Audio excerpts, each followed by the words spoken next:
For this part of our video, so we already then talk about the coconut from originated and what is the benefit of coconut meat.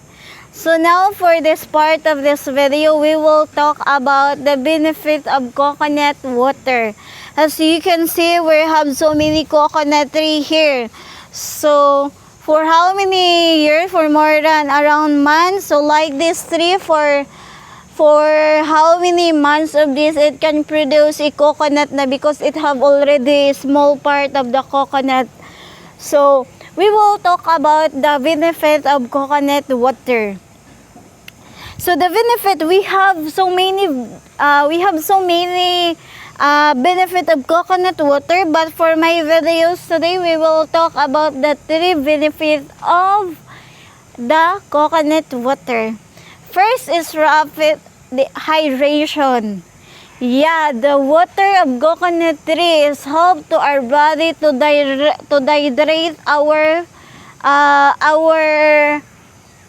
the heat of our body. So in this time, we have a summer time here in the Philippines, so it's super heat here. So that's why we need a coconut oil, coconut water to dehydrate our body from the heat. And also it supply potassium and magnesium to restore the flow, the balance of our body. Yeah, as you can hear, it produce the coconut water can produce a potassium and magnesium to our body to balance the fuel of our body. Yes, as you can hear it, we have a fuel to our body that need to balance the potassium and magnesium.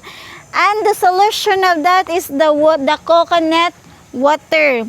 So the next benefit to our body is the heart support.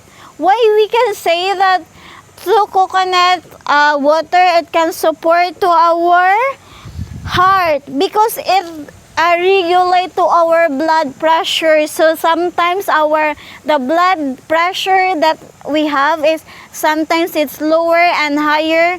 So if we want to balance our blood pressure, so we just need a coconut water to our body. So here in the Philippines, if you go here in the Philippines, it's very, very easy to find where coconut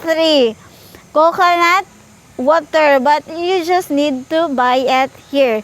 And the last one for our benefits for our videos today for the coconut water, we have a kidney health.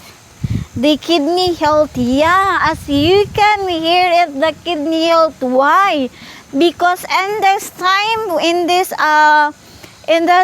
to our generation that there is so many foods, there are so many oil foods that can cause our kidney or can have a kidney stone through the food that we eat to our everyday life.